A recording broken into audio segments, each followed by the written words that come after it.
Assalamualaikum warahmatullahi wabarakatuh. Bismillahirrahmanirrahim.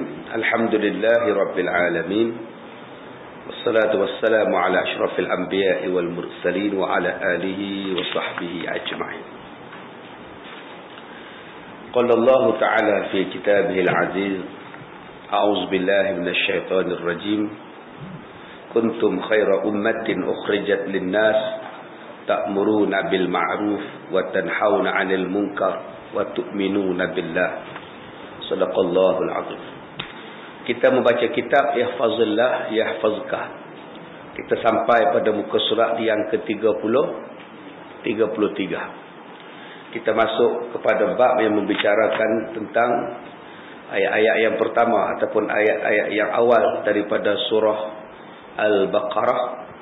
Kita membaca tentang zalikal kitab. Allah Subhanahu wa taala berfirman, kutiba alaikum idza hadara ahadakumul maut. Diwajibkan ke atas kamu apabila seorang di antara kamu tiba tanda-tanda untuk mati. Ataupun Allah menggunakan perkataan kutiba juga, ya, kepada hukum ataupun pada satu ketetapan kewajipan, ya, digunakan perkataan kutiba. Wa katabna alaihim fiha anna an-nafsa bin nafsi, dan kami telah mewajibkan terhadap mereka di dalam kitab Taurat bahawa jiwa dibalas dengan jiwa. Wa laqad katabna fi zabur, dan sesungguhnya telah kami tulis di dalam kitab Zabur. Sehinggalah beberapa ayat lagi yang disebutkan di situ tentang penggunaan kitab dan penggunaan katabna ataupun penggunaan kutibah yang membawa maksud yang hampir sama, iaitu katabah. Surat 34. Kata-kata Alkitab pada dasarnya berasal daripada kata katabah. Artinya menggabungkan sesuatu dengan sesuatu yang lain. Dalam peperangan ada yang dinamakan dengan Al-Katibah, battalion. Dinamakan Al-Katibah kerana disitulah para tentera berkumpul, digabungkan. Jadi perkataan Alkitab itu berasal daripada perkataan katabah. Katabah maknanya ialah penggabungan.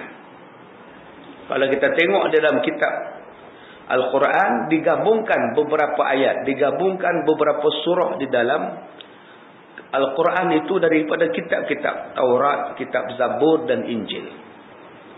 Kitab Taurat itu diturunkan kepada Nabi Musa AS dan tempoh diturunkan masanya selama 40 tahun baru habis. Dan diturunkan di dalam bahasa Ibrani. Kitab Zabur dalam bahasa Suryani. Kitab Taurat mengandungi hukum-hukum, peraturan-peraturan hidup. Kitab Zabur tidak mempunyai hukum dan peraturan hidup. Kitab Zabur adalah kata-kata nasihat. Dalam kitab Zabur mengandungi kata-kata hikmah.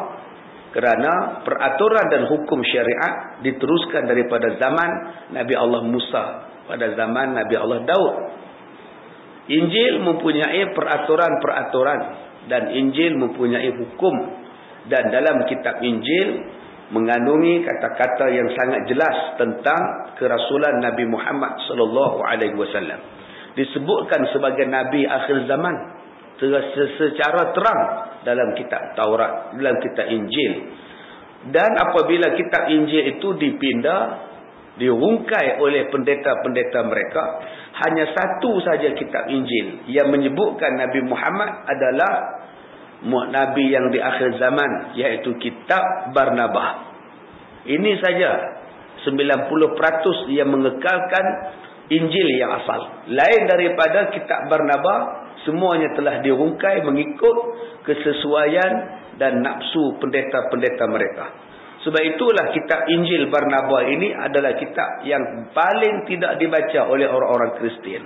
Kerana dalam kitab Barnabas itu disebutkan bahawa Ahmad atau Muhammad adalah nabi di akhir zaman. Dan kitab Barnabas ini tidak dipakai dan paling tidak dibaca oleh padri-padri oleh Kristian kerana sebut secara terang-terang di dalamnya bahawa Nabi kita Muhammad sallallahu alaihi wasallam adalah nabi di akhir zaman dalam kitab itu. Baik, maka digabungkan, maka dipanggillah sebagai Alkitab. Di dalam Al-Quran banyak ayat-ayat yang dipetik, yang diambil daripada kitab Taurat. Di antaranya dalam suratul Baqarah, yas'alunaka madza yunfiqun qul ma anfaqtum min khair falil walidain wal aqrabin wal yatama wal masakin. Sampailah habis pada ayat itu adalah ayat daripada kitab Taurat yang kita sebut sebagai perjanjian, 10 perjanjian itu. Al-Mutannabi pernah berkata kepada Saifud Daulah, wahai harta yang telah dihabiskannya, hiburkanlah dirimu kerana begitulah yang dilakukan untuk pasukan perang. Alkitab dinamakan kitab kerana ia menggabungkan beberapa kalimah antara yang satu dengan yang lainnya. Zalikal kitab, maksud Alkitab itu ialah menggabungkan beberapa kalimah, menggabungkan beberapa perkataan dan membentuk kalimah-kalimah yang baru, membentuk hukum-hukum yang baru. Maka disebutlah zalikal kitab. Inilah sebuah kitab yang tidak ada kitab lain macam kitab Al-Quran. Sebab itulah dinamakan dengan Alkitab, khusus untuk Al-Quran sahaja. La raiba fihi. Pada surah yang kedua, tidak ada keraguan. La raiba fihi, di dalamnya. Raiba maknanya keraguan. La raib, tidak ada keraguan. Di mana? Fihi, di dalam Al-Quran. Baik, di situ ada 2 titik. 3 titik yang ada 2 kali ditulis. Menunjukkan kaedah pembacaannya hendaklah diberhentikan pada salah satu daripada 2 titik itu. Alif Lam Mim. Zalikal kitabu la raiba fihi hudal lil muttaqin. Berhenti pada fihi. Kalau tidak mau berhenti pada fihi, berhenti pada raib. Zalikal kitabu la raiba fihi hudan lil muttaqin. Salah satu berhenti. Jangan berhenti dua-dua pula. Zalikal kitabu la raib fihi hudan lil muttaqin. Tidak disuruh berhenti. Ataupun jangan tak berhenti langsung pula. Berhenti salah satu pada 2 titik itu. Kerana dua-duanya mengandungi makna yang menjelaskan kenapa dibubuhkan 2 titik di situ. Kerana nak menjaga makna dan menekankan makna. Zalikal kitab la raib. Inilah sebuah kitab yang tidak ada keraguan. Fihi hudan lil muttaqin. Di dalamnya petunjuk kepada orang yang bertakwa. Itu maksud pertama. Zalikal kitab la raib fihi. Berhenti di situ. Inilah sebuah kitab yang tidak ada keraguan di dalamnya. Hudan lil muttaqin, petunjuk bagi orang bertakwa. 2 perkataan ini membawa maksud 2 makna. Dalam satu perkataan ini ada 2 makna. Dan terjadinya 2 makna itu hanya kerana berhenti saja berbeza. Inilah sebuah kitab yang tidak ada keraguan. Di dalamnya petunjuk bagi orang bertakwa. Penting titik itu. Inilah sebuah kitab yang tidak ada keraguan di dalamnya. Full stop. Titik. Di dalamnya petunjuk pada orang bertakwa. Satu lagi makna, inilah sebuah kitab yang tidak ada keraguan di dalamnya. Petunjuk bagi orang bertakwa. Ini dia tuan-tuan Al-Quran. Cara pembacaan itu menggambarkan maksud. Cara berhenti juga menandakan maksud yang berbeza. Sebab itu Sayyidina Ali karamallahu wajhah berkata, andai kamu tak reti mana nak waqaf, andai kamu tak reti mana nak ibtidak dalam Quran, mana nak berhenti dan mana nak mulakan baca Quran, jangan duk bacalah. Baca lagi salah. Diambilnya rumah orang lain pergi campur dengan rumah orang lain. Diambilnya huruf rumah lain pergi campur dengan huruf rumah orang lain. Akhirnya mengubah makna, mengubah perkataan, berdosa tu. Rubbama ayyuqra'ul Quran wa yal Quranu yal'in. Berapa banyak orang yang baca Quran tapi Quran laknat dia balik. Salah satu sebab Quran melaknat pembaca Quran kerana dia baca waqaf tak betul, berhenti tak betul, ibtidak tak betul, memulakan bacaan tak betul. Dia ambil hujung rumah orang, huruf hujung dicampur dengan awal huruf rumah orang lain. Akhirnya mengubah satu-satu makna yang sangat besar kesannya akibat pembacaan yang salah itu. Baik, kata-kata tidak ada keraguan, la raiba fi, mengandungi 3 makna. Salah satu daripada 3 makna. Makna yang pertama, tidak ada keraguan. Apa makna tidak ada keraguan? Dalam Quran tidak ada benda yang salah. Tidak ada benda yang boleh dipertikaikan. Yang kedua, la raib, maknanya tidak ada tuduhan. Apa yang Allah cakap semuanya bukti yang nyata, bukan omong-omongan. Yang ketiga, berarti tidak ada keperluan. Tidak ada keperluan kitab lain macam seperti mana kitab Al-Quran. Daripada 3 makna itu, manakah maksud yang terbaik? Maksud yang tepat adalah makna yang pertama, iaitu tidak ada keraguan. Kerana tidak ada orang yang meragukan kebenaran kitab ini kecuali orang yang zalim dan durjana. Tuan-tuan yang dirahmati Allah, sebab itu kita tengok Padri Kristian, Padri England, William Robinson, yang terang-terang menyebut nak menyelesaikan masalah jenayah di Britain, di England, hendaklah dilaksanakan beberapa artikel daripada hukum syariah.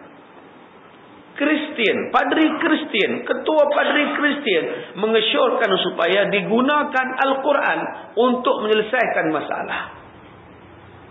Dan bila dia menyebut itu, ramailah orang-orang putih, orang fanatik kepada Kristian yang marah dia dan mencadangkan dia supaya dipecat daripada jawatan padri dia itu. Dia bukan orang Islam, tapi dia mengkaji Islam. Dia bukan orang yang beragama Islam, tapi dia baca Quran. Bila dia sendiri baca Quran, dia mendapat jawapan bahawa tidak ada jalan lain yang boleh menyelesaikan masalah jenayah, yang boleh menyelesaikan beberapa masalah yang tak boleh diselesaikan, hendaklah merujuk dan digunakan beberapa hukum daripada hukum syariah. Ini satu perkara yang disebut oleh orang putih, oleh orang Kristian. Kalau Padri Kristian sendiri pun percaya kepada hukum Al-Quran, kenapa ada orang Islam yang mengaku Islam, orang Melayu yang mengaku Islam, yang tidak percaya kepada Quran, yang meragui kebenaran Al-Quranul Karim? Manusia hari ini lebih mempercayai CCTV daripada Al-Quran. Seolah-olah CCTV boleh memberi jawapan kepada Al-Quran, kepada masalah masyarakat. Seolah-olah CCTV ni boleh menyelesaikan masalah jenayah.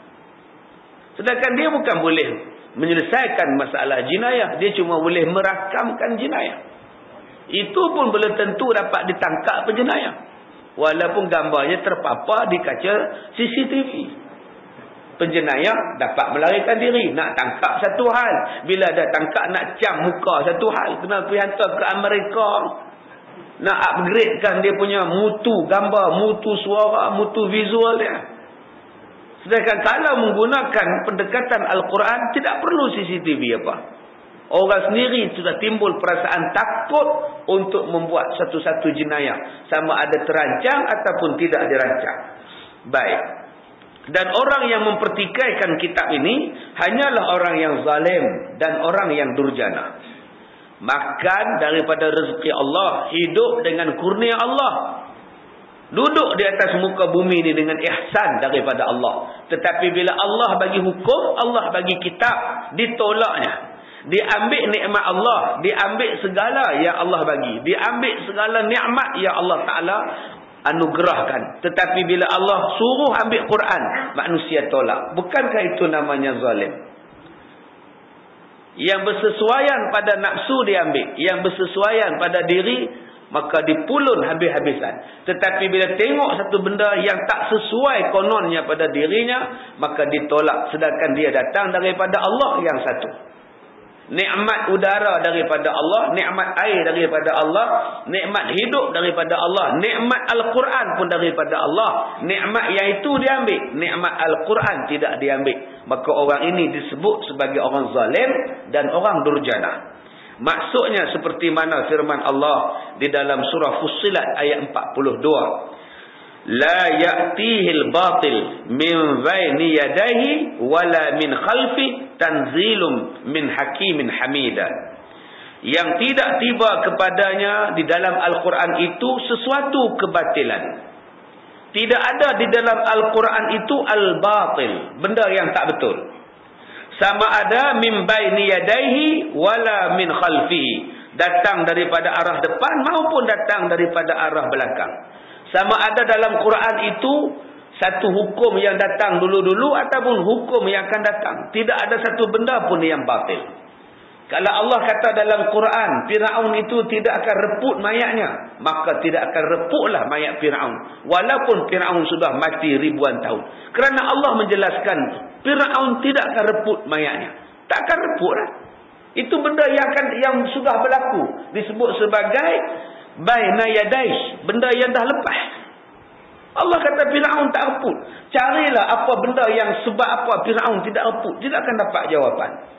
Saintis kata kerana faktor udara. Udara yang kering lembap menjadikan mayat tak reput. Berapa banyak mayat orang yang di Mesir yang duduk ditanam di sebelah piramid tetap reput mayatnya.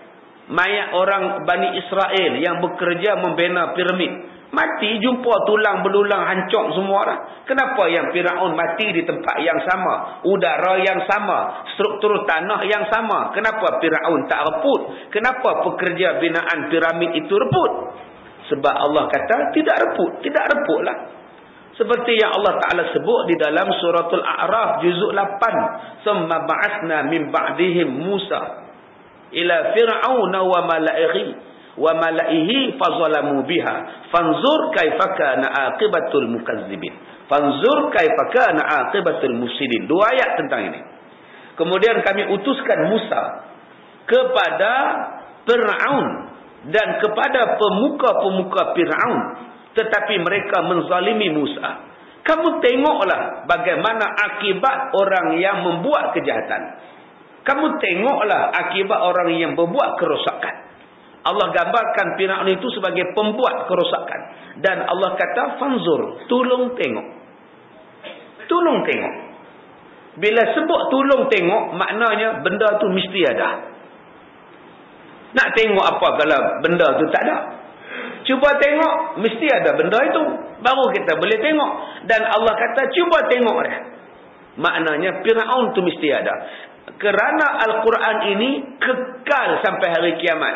Allah sebut dalam Quran, tengok Firaun.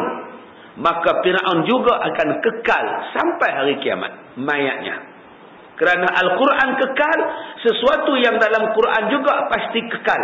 Maka dengan sebab itulah mayat Firaun kekal. Tuan-tuan carilah bahan awet apa, rempah apa, kimia apa yang mengawet Firaun, jawapannya tak akan jumpa.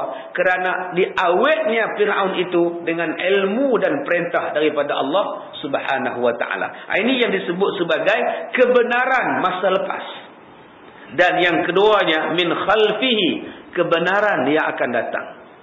Allah Ta'ala sebut tentang teori sains di dalam Al-Quran. Bila manusia mengkaji sains, setiap hari dia akan dapat satu benda baru, benda baru, benda baru. Dan Al-Quran itu ialah benda baru, benda yang akan dikaji. Bila manusia menjadi manusia yang mengkaji, maka dia akan mendapati tentang kebenaran Al-Quran. Tanzilun, dan dia turun min hakimin hamid, daripada Allah yang maha bijak lagi maha terpuji. Sesiapa yang mengamalkan isi kandungannya, maka dia akan mendapat pahala. Yang kedua, sesiapa yang berhukum kepadanya, selama-lamanya dia akan berlaku adil. Dan yang ketiga, sesiapa yang mengamalkannya, maka dia berada pada sirat al-mustaqim. Saya dah sebut pada tuan-tuan tentang kenapa selepas Al-Fatihah diletakkan pula suratul Baqarah. Tuan-tuan ingat saja-saja Nabi susun? Saja-saja ke Allah wahyukan pada Nabi supaya susun ayat-ayat surah-surah ni? Ikut dan saja ke? Bukan makna selepas Al-Fatihah turun surah Al-Baqarah, tidak.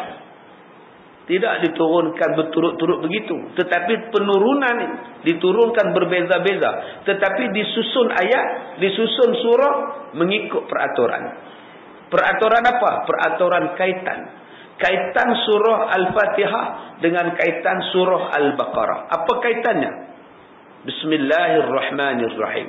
Alhamdulillahi Rabbil Alamin. Ar-Rahmanir Rahim. Malik Yawmiddin. Iyyaka na'budu wa iyyaka nasta'in. Ihdinas siratal mustaqim. Turutannya di situ. Peraturannya di situ. Wahai Tuhan, tunjukkanlah kami jalan yang lurus. Ihdinas siratal mustaqim. Wahai Tuhan, tunjukkanlah kami jalan yang lurus. Kita doa pada Allah.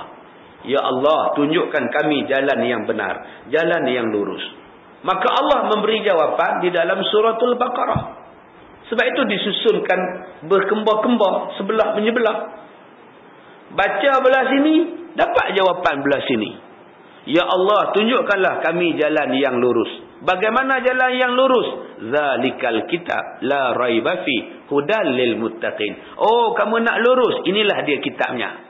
Petunjuk bagi orang bertakwa. Sila pakai kitab ini. Allah makbulkan doa kita dalam suratul Fatihah, dalam suratul Baqarah. Dalam Fatihah kita minta, ya Allah, bagilah kami jalan lurus. Maka Allah bagi jawapan, nak lurus, inilah ikut kitabnya Al-Quranul Karim. Kita minta, Allah bagi jawapan, tapi ditolak. Merayu tiap-tiap hari, tunjukkanlah jalan, tunjukkanlah jalan. Dah bagi signboard dah. Ada nama jalan, ada anak panah semua dah. Tak mau ikut. Macam mana? Macam kita lah. Nak pergi satu tempat, mana jalannya? Oh, tu ada anak panah. Oh, itu ada, dia tunjuk arrow dia. Yang tu ada nama tempat. Lagi berapa meter nak sampai. Hang ikut je itu. Dia sendiri minta jalan mana saya nak pergi. Tapi bila orang tunjuk, dia kata tak mau pakai ni, tak sesuai. Dia ikut jalan melalui ni. Bila nak sampai kepada jalan yang benar? Bila nak sampai? Macam saya lah nak balik ke Ipoh. Dia tunjuk dah. Warna hijau, warna putih, lebuh raya. Tu signboard lebuh raya lah tu. Tak, melainkan lebuh raya tempat lain lah. Warna biru. Jadi warna tak elok dah lebuh raya tu. Ipoh, Alustar, Bukit Kayu Hitam. Nak pergi ke Ipoh, itulah jalan dia. Tak mau ikut pun nak ikut ni. Lala sampai ke Johor. Nak pergi ke Ipoh, tapi tak mau ikut peraturan, pergi ke Johor jawapan dia. Sopalah kita pun, kita minta jalan yang benar. Tetapi bila Allah bagi jawapan, nak jalan yang benar ialah Quran. Geleng kepala. Bila nak sampai kebenaran? Maka bila tak sampai kebenaran, kezaliman akan berlaku. Budak yang patut-patut boleh main aci. Budak yang patut-patut boleh sambut hari jadi dengan mak bapak dia. Budak yang patut pakai baju baru sambut hari raya. Tapi tak boleh sambut, tak boleh sambut hari jadi, tak boleh pakai baju raya sebab kena colek. Kalaulah dilaksanakan peraturan Allah, tak ada siapa berani colek siapa. Zaman Nabi kita mana ada orang colek budak-budak. Budak-budak boleh main bola di padang. Boleh naik buayan di taman kanak-kanak. Boleh berjalan di bawah rumah dia. Boleh berjalan di luar rumah dia. Sekarang nak pergi mana pun tak boleh. Kezaliman berlaku. Kenapa kezaliman berlaku? Kerana hudal lil muttaqin, yakni Al-Quran tidak diguna pakai.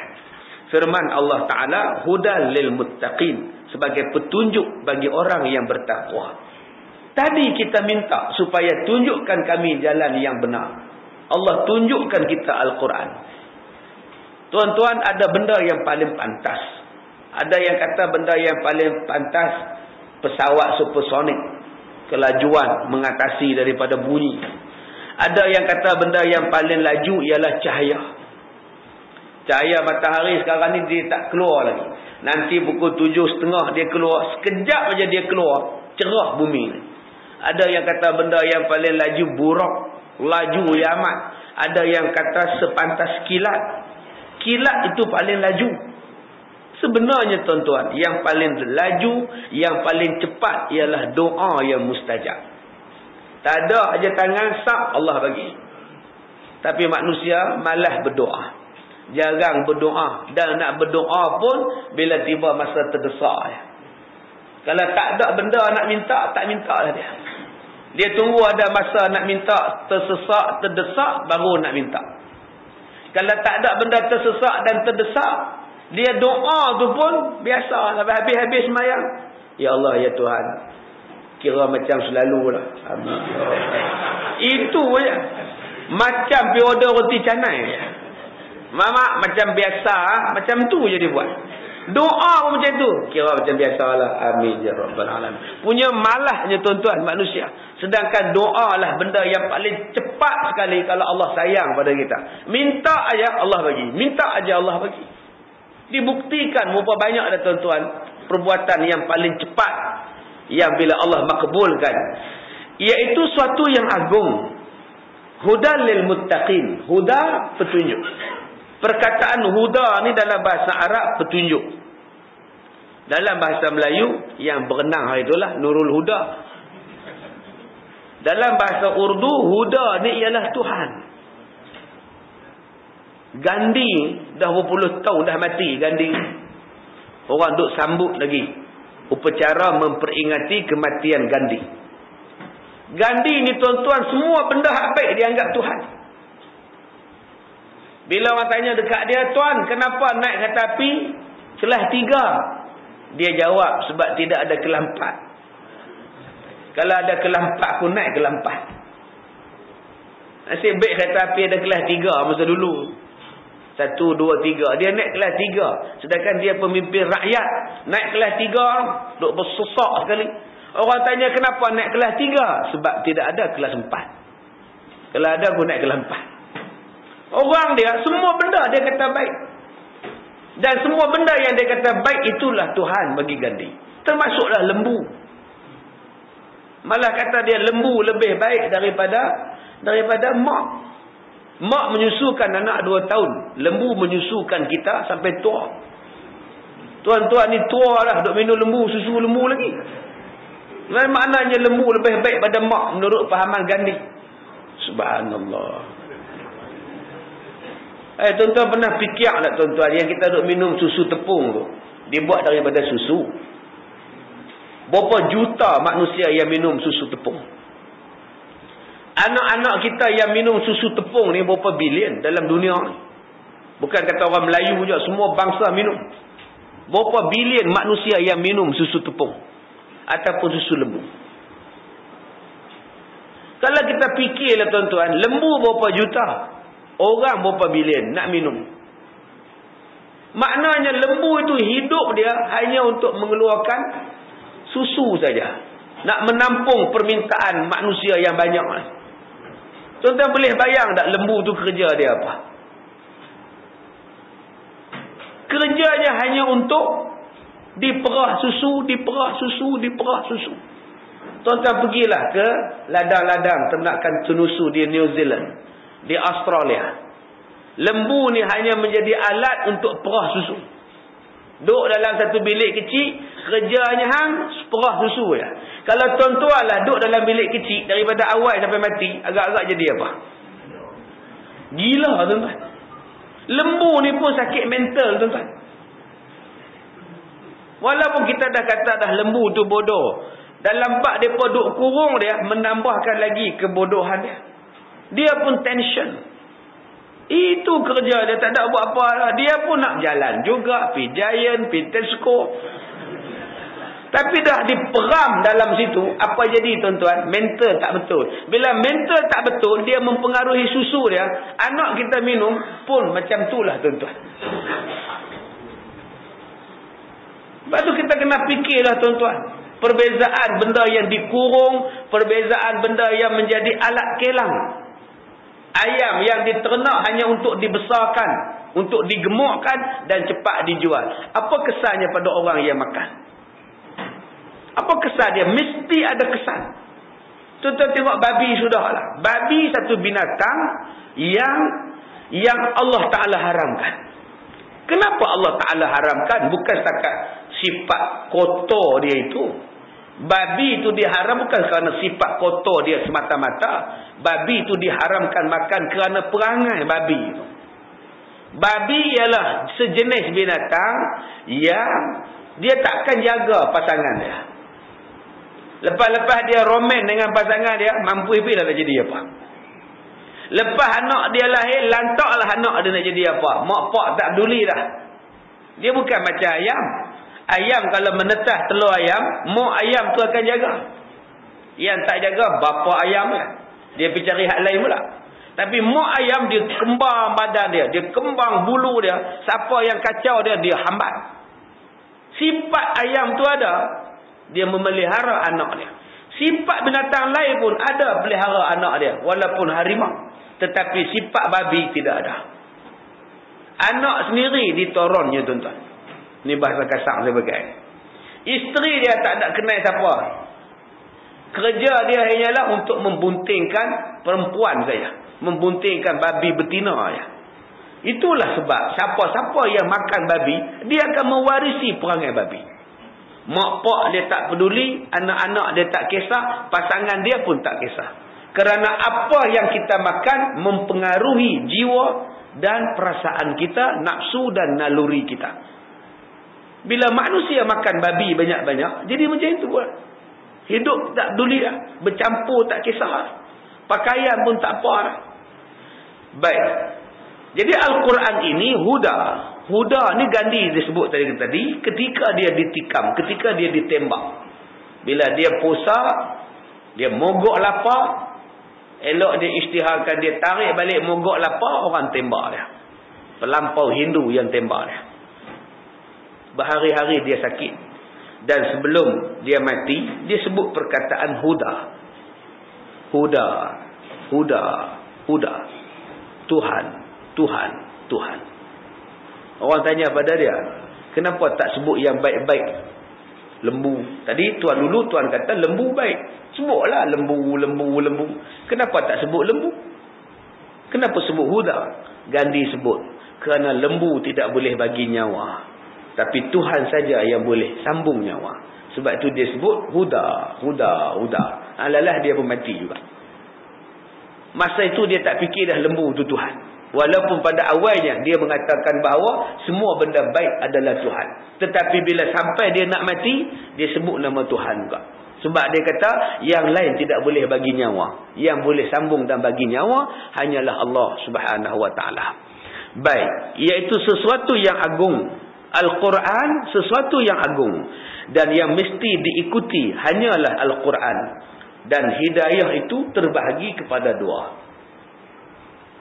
Bila kita meletakkan sesuatu perlembagaan yang lain lebih tinggi daripada Al-Quran, kita mengagungkan manusia lebih daripada Allah.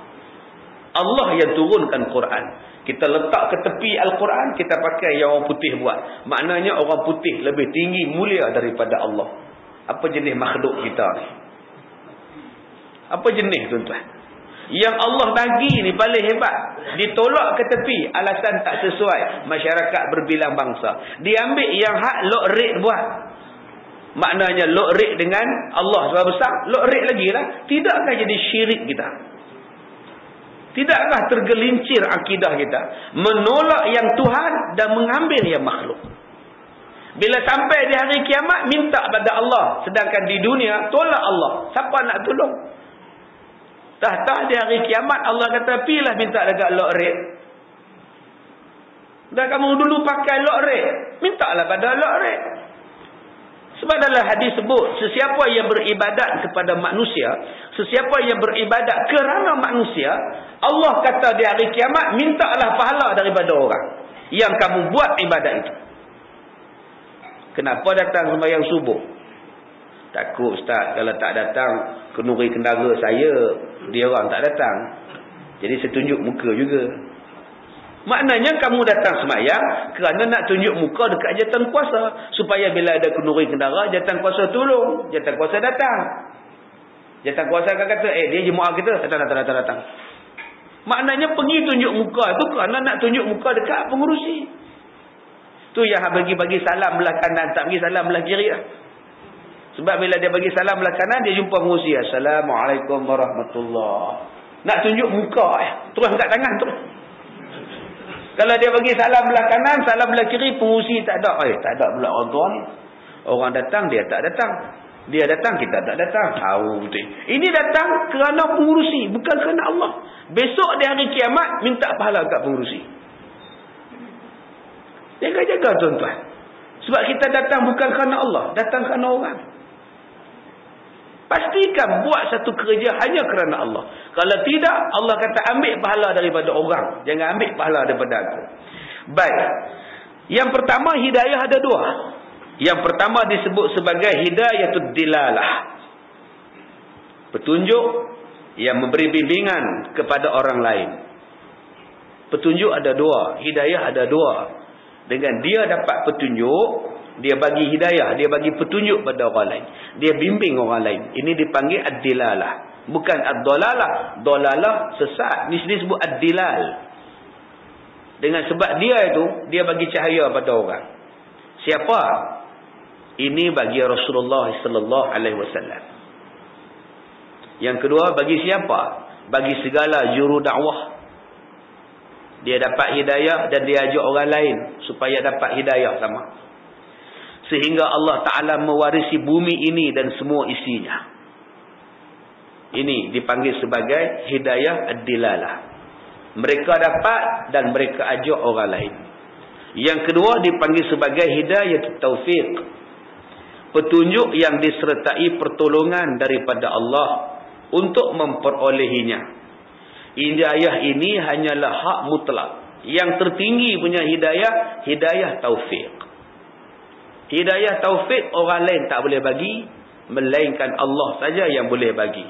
Berdasarkan firman Allah surah Al-Qasas ayat 56, innaka la tahdi man ahbabta walakinnallaha yahdi man yasha wa huwa a'lamu bil muhtadin. Sesungguhnya kamu tidak akan dapat memberi petunjuk kepada orang yang kamu kasihi, tetapi Allah lah yang memberi petunjuk pada orang yang dikehendakinya, dan Allah lebih mengetahui orang yang menerima petunjuk. Nabi Muhammad tidak boleh bagi petunjuk pada Abu Talib, sedangkan Abu Talib bapa saudara dia dan dia tinggal di rumah bapa saudara dia. Sehinggalah bapa saudara dia sakit nak mati pun Nabi masih lagi suruh sebut Allah, Allahu Rabbi. Suruh sebut tak mau sebut. Pasal apa? Innaka la tahdi man ahbabta. Nabi Nuh dengan dua orang saudara dia, dua orang yang paling rapat dengan dia, isteri dan anak dia pun Nabi Nuh tak boleh bagi hidayah. Nak kata apa tuan-tuan? Isteri Nabi Lut pun Nabi Lut tak boleh buat. Apatah lagi ustaz biasa. Apatah lagi pendakwah biasa. Biasalah. Nabi pun tak boleh bagi hidayah. Kita nak compare Nabi dengan penceramah pasal apa? Dia itu berceramah aja, anak haru biru. Nak kata apa? Dia tu isteri dia tu pun teruk, dia mengajar orang. Selalu kita menilai orang, kita tak menilai apa yang dia cakap. Layak tak layak tuan-tuan kata benda tu pada Rasulullah? Sibuk nak dakwah ke orang, bapak saudara pun kafir. Apa dia cakap kat Nabi macam tu? Kenapa kita tak cakap pada Nabi macam itu? Sebab Allah dah kata dah, kamu takkan boleh bagi hidayah. Walaupun kamu Nabi. Kalau Allah tutup pintu hati, ya, memang tak boleh kata apa. Begitulah kita pun, kalau tuan-tuan jumpa ustaz ke, penceramah ke, pendakwah ke, tengok keluarga dia pun haru biru, tak salah nilai keluarga dia. Mungkin dia cakap, tapi isteri tak mau ikut. Saya mengaji dengan satu tok guru, meninggal dah pun. Isteri tak pakai tudung, dulu-dulu ni. Kalau pakai pun remuh nampak relax. Dia tok guru. Datang satu hamba Allah masuk dalam kelas kami. Hampa ni mengaji dengan apa dengan dia. Bini dia pun tak pakai apa, tudung apa tak pakai, hampa dia ikut saya apa. Kami diam tak jawab. Dia duduk bising sangat. Buat cari ustaz lain lah. Ustaz tu tak warang lah, hampa ikut. Bini tak tutup aurat. Saya pun bangun. Saya kata, abang, kalau abang pandai daripada dia, kami ikut abang. Kalau abang mengajak kami, terror daripada dia lagi, kami ikut abang, terus dia belah terus. 2-3 hari lepas tu, ustaz ni main mengajak. Bila dia tahu orang tua ni masuk dalam kelas kami, duk komplain dia. Dia kata pada kami, pelajar-pelajar dia, hampa tahu ke aku ni? Dia bahasa aku yang kami ni. Hampa tahu ke aku ni? Aku ni lebih kurang Nabi Nuh lah. Cakap bini tak mau ikut. Nabi Nuh tu cakap pada bini dia, bini tak mau ikut pun nak kata apa? Serupalah aku pun. Cakap, suruh, isteri tak mau ikut. Nak kata apa? Apa bukan tahu masalah aku di rumah kan? Ni dia tuan-tuan. Kadang-kadang bila kita berceramah garam kiamat dengan bini takut. Kebanyakan orang macam tu pula. Hak menyembang derah di kita kedai kopi tu tuan-tuan. Cuba panggil dia. Sebut nama isteri. Kecut. Tak angkat apa lah. Marah ke George Bush ni subhanallah. Bila anak bagi tahu, pak, mak panggil balik. Okey. Tinggal tarik tak habis pun. Sebab tu dia cakap derah aja tuan-tuan. Cakap ni kuat amat. Dah lama isteri dia pakai tudung. Balik pada haji isteri dia baru pakai tudung. Ni tuan-tuan, meninggal pun untuk guru ni. Tapi orang alim. Orang alim tuan-tuan. Nak buat kata apa? Kalau isteri dia pun dah habis malu lah. Nak kata apa? Takkan nak cerai kot. Nasihat tiap hari. Sebab tu Sayyidina Ali kata, jangan tengok siapa yang cakap. Tolong tengok apa benda yang dia cakap. Kita sekarang ni tengok siapa cakap. Tu penyakit. Bila kita tengok siapa bercakap, kita akan nilai dia. Kita akan menilai dia. Tapi kalau kita tengok apa yang dia cakap, kita akan nilai betul tak betul apa dia cakap. Jangan menilai orang. Kadang-kadang orang yang cakap tu orangnya hina sangat pada kita. Tapi dia cakap betul.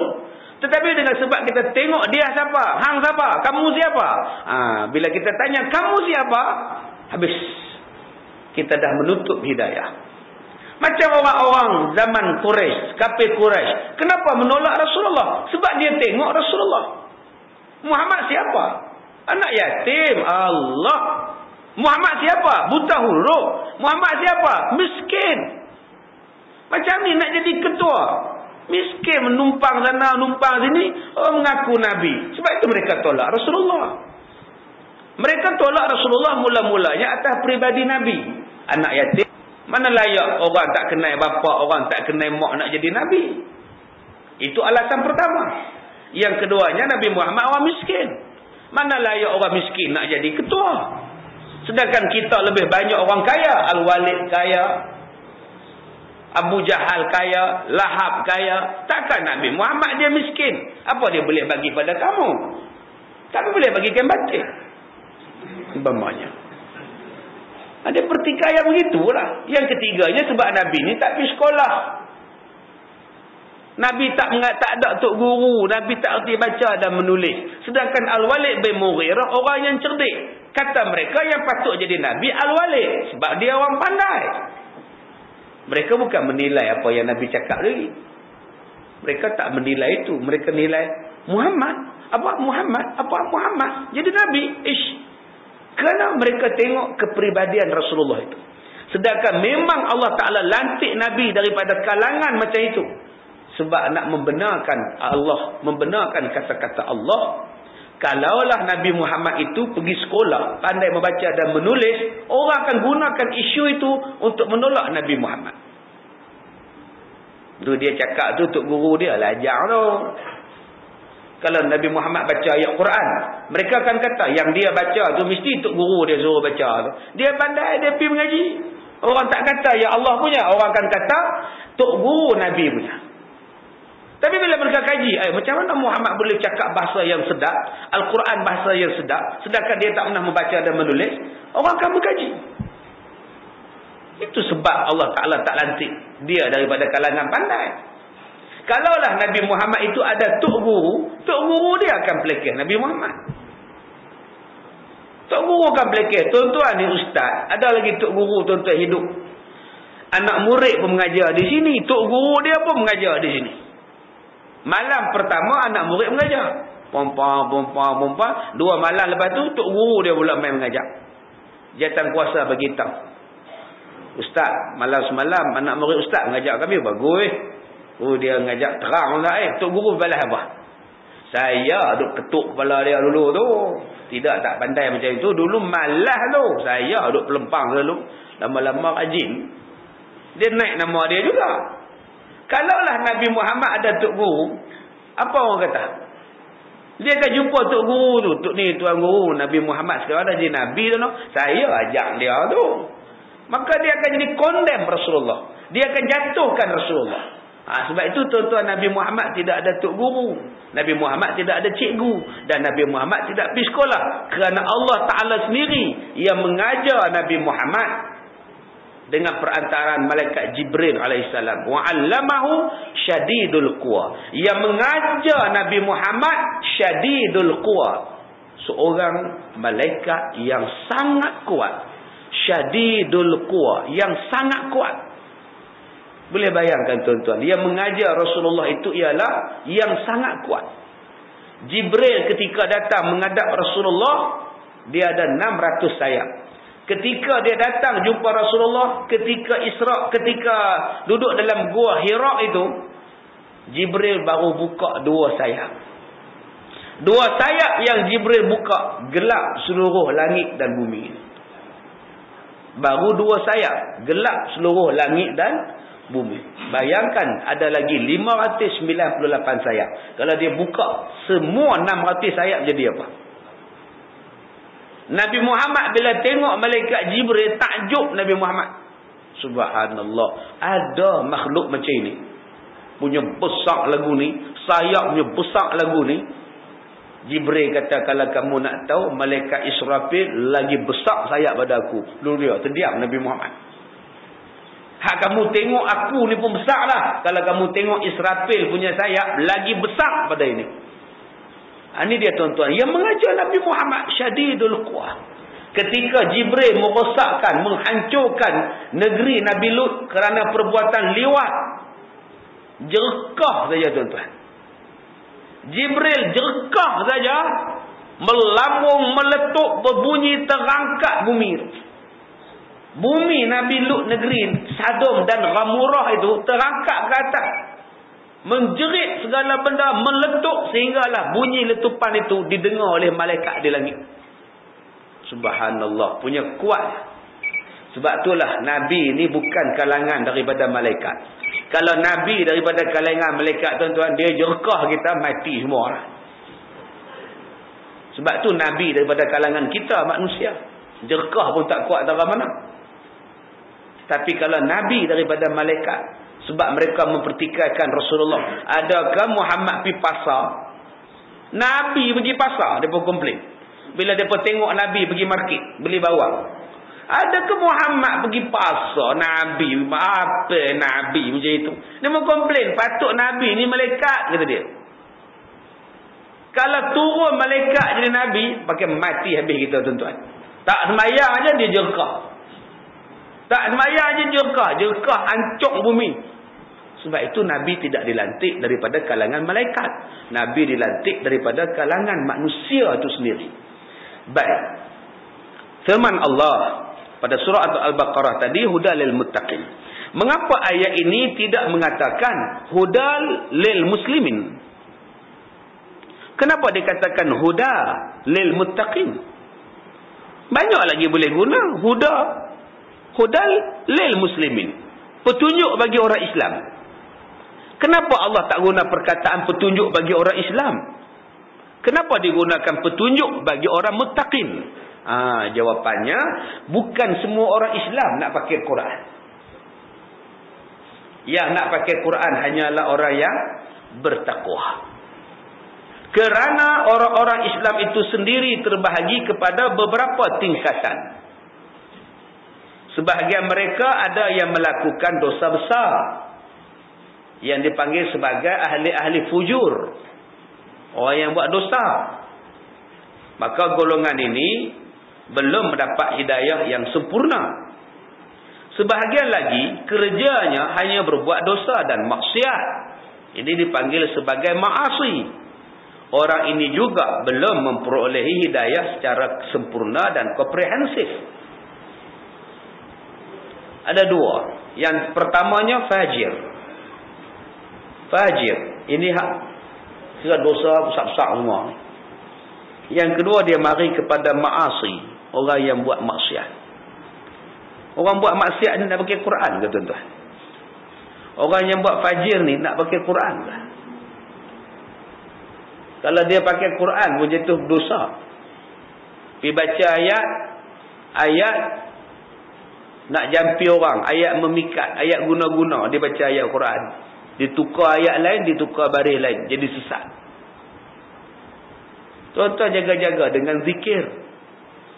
Banyak orang sesat kerana zikir saja. Duk malam-malam bangkit pukul 4 pagi tu. Anal haq, anal haq, anal haq, anal haq. Buka dalam kitab. Anallah, wabillahi, anallahi, wabillahi, anallahi. Memang confirm sesat. Anal haq, anal haq, anal haq. Aku Tuhan, aku Tuhan, aku Tuhan. Tu yang jadi sesat. Dia perasan dia betul lah. Pukul 4 pagi duduk zikir. Orang lain tidur. Dia bangga.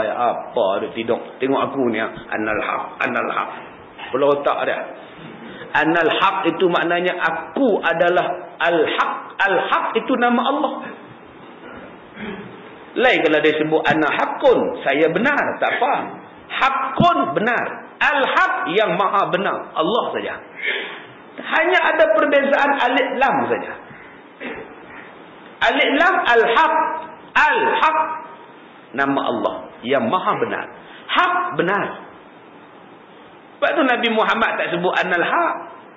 Wa Muhammadun haqqun. Muhammad itu benar. Dia tak sebut wa Muhammadun al-haq. Tidak. Al-haq tu nama Allah.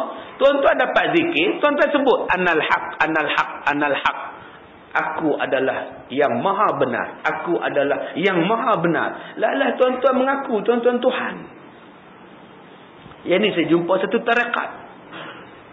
Dia doa main tu wabillahi anallahi. Dengan nama Allah aku adalah Allah. Wabillahi anallahi. Dengan nama Allah aku adalah Allah. Tak kesesat dia. Saya jumpa orang ni tahun 96. Tahun 96 dulu saya jumpa dia. Dia kata, Ustaz, saya bila zikir, Ustaz, dia mari cahaya terang, Ustaz. Pukul 3-4 pagi, cahaya menerangi rumah saya, Ustaz. Naik cahaya. Bintang-bintang nampak, Ustaz. Itu nampak tak saya? Ada gambar saya adalah cahaya. Tak nampak lagi dah. Tapi nama saya apa tak? Gambar saya banyak, Ustaz. Inilah dia, tuan-tuan. Tuan-tuan buka dalam kitab Hidayatul Mutafakkirin. Kitab ni yang kita baca ni pagi nanti di surau Kemensahan. Diterangkan dalam kitab itu siapa-siapa yang duk berzikir dengan anal haq ataupun wabillahi anallahi, maka dia akan datang satu cahaya-cahaya yang gaib yang tak dapat digambarkan oleh manusia biasa, yang sebenarnya bukan datang daripada Allah, datang daripada syaitan, datang daripada jin, yang akan meyakinkan dia apa yang dia sebut itu adalah benar. Jaga-jaga tuan-tuan.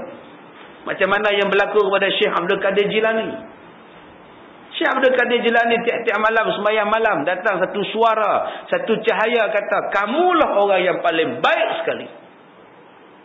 Kamulah yang manusia tertinggi sekali. Kamu telah mencapai tingkatan manusia paling agung.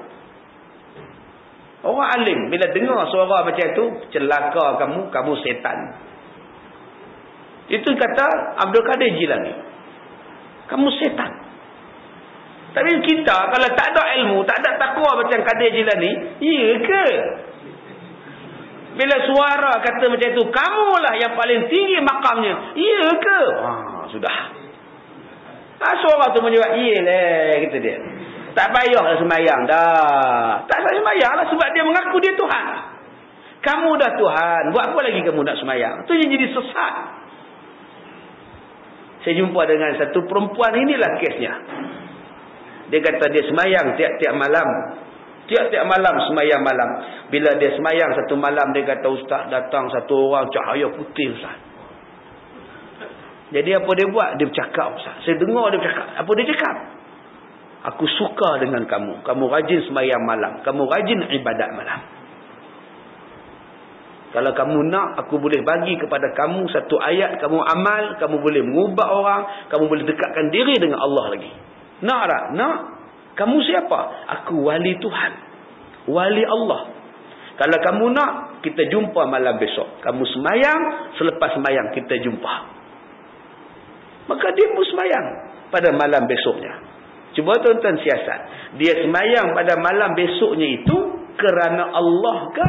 Kerana nak jumpa dengan konon-konon wali tadi? Kerana Allah ke dia sembahyang tu? Bukan. Dia jumpa kerana sudah ada temu janji dengan wali. Selepas tahajud aku nak jumpa dia. Walaupun dia niat sahaja aku sembahyang tahajud kerana Allah, sebenarnya sahaja aku sembahyang tahajud kerana nak jumpa wali lepas sembahyang tahajud. Itulah jadi syirik pada Allah. Saya kata pada dia, kau telah syirik pada Tuhan.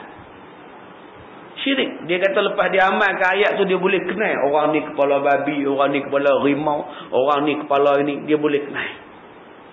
Saya kata, kau nampak tak saya kepala apa? Buanglah kau dah sesat. Habis orang lain jadi jahat kau pandang. Kau seorang saja baik. Pasal apa? Setan akan letak di muka orang ni, kau tengok kepala dia kepala babi.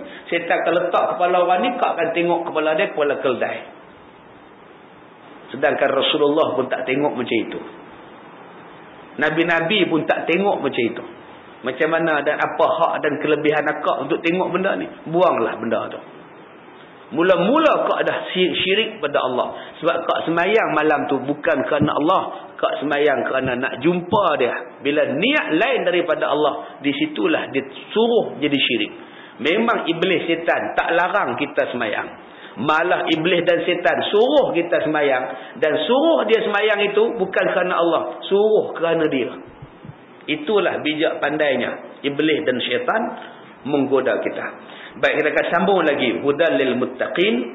Dalam bab, kenapa digunakan perkataan lil muttaqin? Kenapa tidak digunakan perkataan muslimin, mukminin? Kenapa digunakan perkataan muttaqin saja? InsyaAllah kita akan sambung pada kuliah yang akan datang. Kita sudahi dengan surah Al-Asr. Bismillahirrahmanirrahim.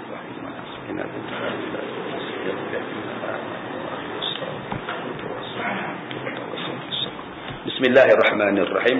Alhamdulillahi rabbil alamin, wassalatu wassalamu ala asyrafil anbiya'i wal mursalin wa ala alihi wa sahbihi ajma'in. Allahumma inna naj'aluka fi nuhuri a'da'ina wa na'udzubika min shururihim. Allahumma baddid syamlahum wa farriq jam'ahum wa shattit kalimatahum wa zalzil aqdamahum wa sallit 'alaihim kalban min kilabik ya qahhar al-jabbar al-muntaqim. Allahumma ya munzil al-kitab wa ya mujri as-sahab wa ya hazim al-ahzab ihzimhum wansurna 'alaihim walhamdulillahi rabbil alamin. Saya minta maaf jika terkasar bahasa. Assalamualaikum warahmatullahi wabarakatuh.